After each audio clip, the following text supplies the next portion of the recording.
Rain was falling so hard it looked like the sky itself was breaking apart. The wide, empty road stretched through endless fields, slick and shining like a river of glass. Adrian Walsh gripped his steering wheel with white knuckles, heart pounding, breath heavy as wipers fought against the storm. His phone had no signal, the engine light was blinking, and his little daughter Nora slept in the back seat with the innocence only children possess. He just wanted to get home before the storm worsened, but fate had different plans. Because in the distance, illuminated by headlights and lightning, he saw her, a young woman alone in a wheelchair, soaked to the bone, crying silently as cars passed without stopping. It was a moment that would split his life into a before and after. If you believe in kindness and second chances, like, comment, share and subscribe to Heartbeat Tales, because stories like this remind us how powerful compassion can be. Adrian slammed the brakes, tires skidding on the wet asphalt, and rushed out into the storm. His shirt clung to him, rain stinging his face as he ran toward the girl. She looked up as he reached her, eyes wide and terrified, like someone who had forgotten what safety felt like. Her name, he later learned, was Mireia. She had been left there, abandoned, to face the storm alone. Her legs trembled weakly when she tried to move, but she couldn't stand. Her wheelchair soaked, her fingers numb, her voice barely a whisper. Adrian didn't ask many questions that night.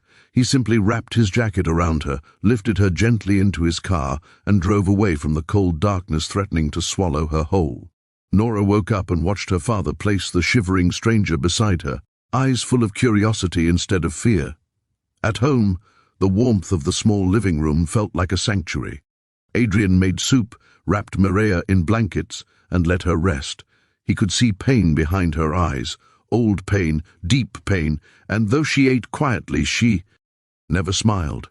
She looked at Nora playing with crayons on the floor like it was something she had missed for years. It wasn't until later that night, when Nora finally fell asleep and the house grew still, that Mireia spoke. She told him she had been recovering from surgery after an accident that took her ability to walk for now, that her fiancé had promised to love her through everything but changed the moment life asked for patience. One argument led to another, and today he demanded she get out of the car. On that road, in the storm, she begged him not to leave, but love does not always come from people who mean it.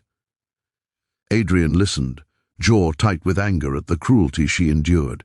He knew abandonment. His wife had left when Nora was just 5 months old, leaving him alone with diapers, midnight crying, and bills he barely had the strength to face. He understood the kind of pain that feels like the world is watching but not helping, and maybe that was why he didn't walk away. In the days that followed, rain turned to pale morning sunlight, and life settled into a new rhythm. Mireia helped Nora with homework, folded laundry when she could, laughed at cartoons she hadn't seen in years. Her legs slowly regained strength through Adrian's gentle encouragement and daily therapy exercises.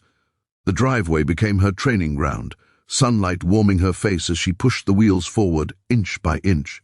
Sometimes she fell, crying out in frustration, but Adrian was always there. Steady hands, steady voice, reminding her she was capable. Nora would run with her tiny shoes thumping on the pavement, chanting, "You can do it, Mira," like it was a sacred prayer.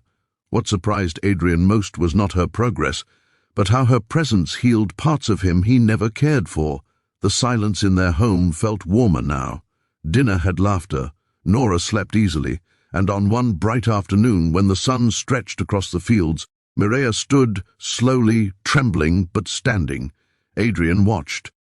Tears streamed down her cheeks, and something shifted in his heart, a gentle ache, a hope he thought he'd buried years ago. But healing rarely arrives without shadows. 1 week later, a car pulled up to the house, the same model he had seen on that rainy road. A man stepped out, expression confident and entitled, demanding Mireia return with him. He apologized, said he missed her, that things would be better.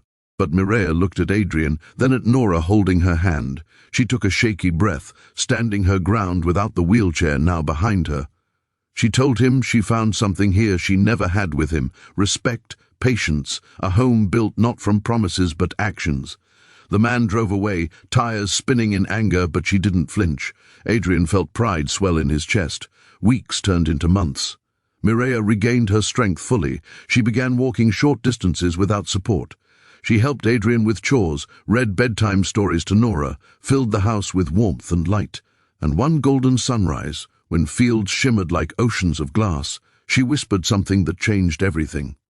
She said she didn't want to leave. She wanted to stay, not out of gratitude, but because love had returned to her heart, quietly, naturally, like rain giving life to dry soil. And Adrian, with his heart finally steady, realized he felt the same. If this story touched your heart, please like, comment, share, and subscribe to Heartbeat Tales. Your support brings more meaningful stories to life. Before we end, drop a comment and tell us one kind thing someone did for you that you will never forget. And remember, sometimes saving someone else is how we save ourselves.